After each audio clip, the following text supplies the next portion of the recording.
Hi, my name is John Green. This is Crash Course World History. Oh my gosh!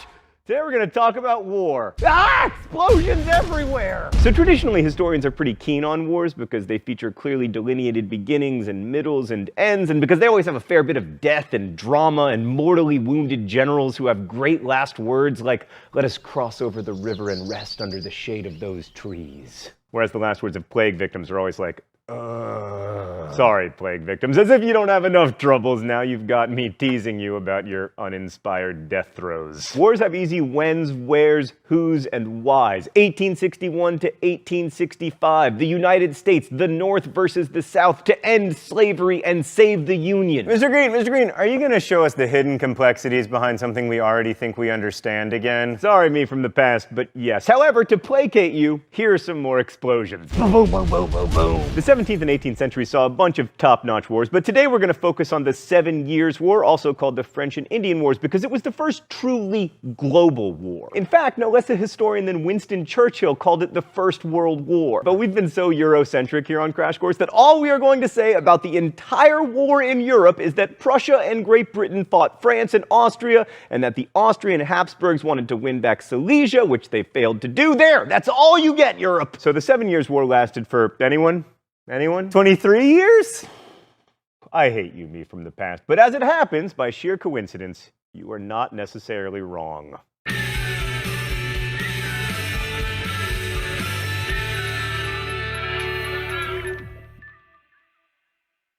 So the when. The 7 Years' War began in 1756 and ended in 1763. Unless you believe, as many historians do, that the 7 Years' War lasted 23 years because it was really a continuation of the War for Austrian Succession. Then you have the fact that much of the information in today's episode is taken from a book called The Global 7 Years' War, 1754 to 1763, a 9-year period. As for the who, it was mainly fought between the British and the French, seen here reenacting the knife fight from either Beat It or West Side Story, depending on your age. But some of the British were actually Americans, and both the British and the French were supported by American Indians. And there was fighting in India between Indian Indians, the British, and the French. And as previously noted, the French were fighting the Prussians and the British were fighting the Austrians. The where, Europe, the continental US, the Caribbean Sea, off the coast of Africa, India, basically the world. And the why? Ostensibly land. British colonists wanted to expand into land west of the original 13 colonies. And that land was technically held by the French, who left it alone except for a bunch of trading posts, and they were like, "Je ne veux pas l'anglais!" Thank you, 4 years of high school French. Anyway, the war wasn't really about land. It was really about our old friend, trade. The British wanted to expand into the American interior to allow for more colonists, because the British benefited both from the export of raw materials from the Americas and the import of British consumer goods to the Americas. So more colonists meant more trade, which meant more wealth, which meant ever fancier hats. And the French realized that this British Atlantic maritime trade was making Britain so rich that Britain might come for France's actually valuable colonies, which were not in the continental US, but those slave-based sugar plantations in the Caribbean.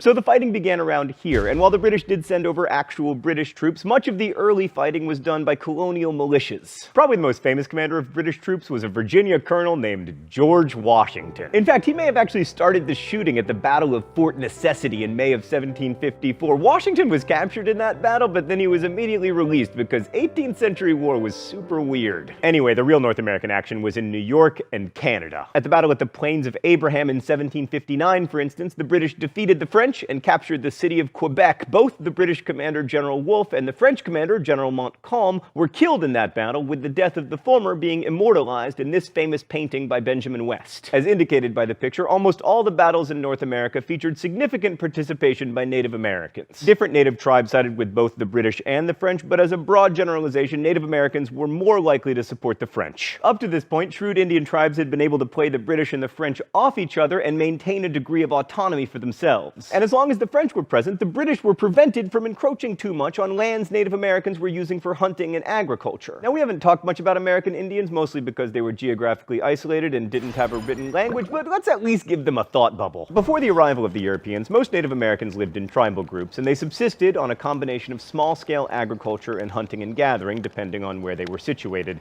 There were too many tribes to generalize about specific social structures, but it's probably safe to say that in terms of gender, they were much more egalitarian than the Europeans who they met up with, which may explain why European women who were taken captive by Indians sometimes preferred to stay with the tribe rather than be rescued, although that's somewhat controversial. One thing we can say about the Indians, their notions of what it meant to hold property were very different from those of the Europeans. Individual Indians did not own land in the European sense. They used it, and not always particularly intensively. Europeans, when they came to North America, had a hard time even recognizing that the Indians were raising crops because their forms of farming were so different from European agriculture. So the French, and especially the English, just assumed that the Indians weren't improving the land, which meant that they didn't own the land, so that meant that it was okay for Europeans to take it.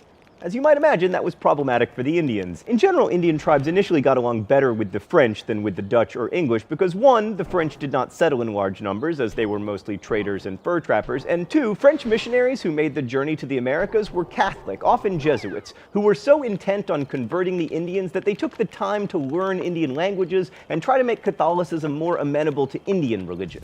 The end result of the war, a greatly reduced French presence on the American mainland, meant that Indians could no longer easily play the British and French off each other, which opened the floodgates of British settlers. In the end, the American Indians were perhaps the biggest losers of the 7 Years' War. Thanks, Thought Bubble. So 2,000 miles south in the Caribbean, there was also quite a lot of fighting between the British and the French over sugar colonies. Most of these were naval battles, and by 1761, Spain got involved because, they had some sugar colonies of their own. While these battles get a lot of ink, it's interesting to note that by far the greatest threat to combatants was disease. By October of 1761, the British had lost about 1,000 men to war and 5,000 to disease. Meanwhile, in West Africa, the British and the French were fighting there too, because, why not? The British attacked the French at a trading post called St. Louis. Oh, Stan, don't make me say it right.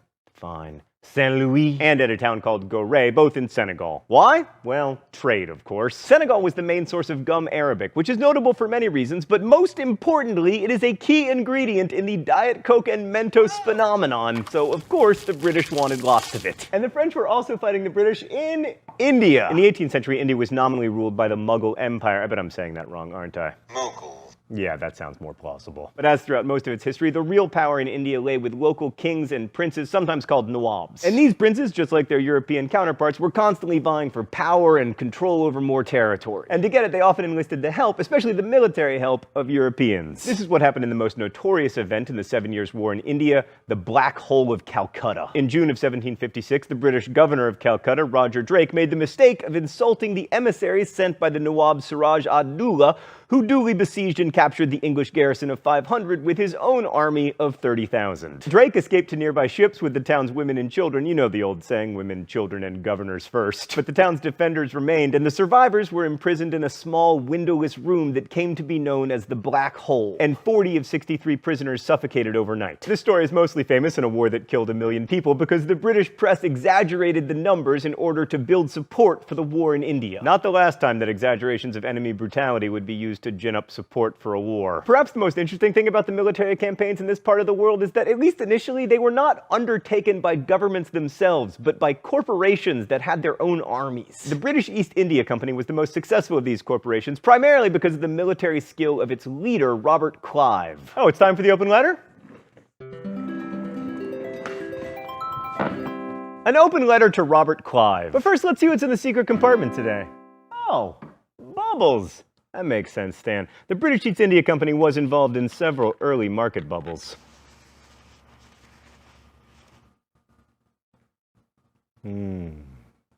Bubbles. Dear Robert Clive, you were a complicated man and not entirely likable, but you did win a very important battle at Plassey in 1757. And the way you won it says a lot about the relationship between Europe and its colonies. So the key to your success was a conspiracy to overthrow the existing Nawab orchestrated by a Bengali banking family called the Seths. No, Stan, the Seths.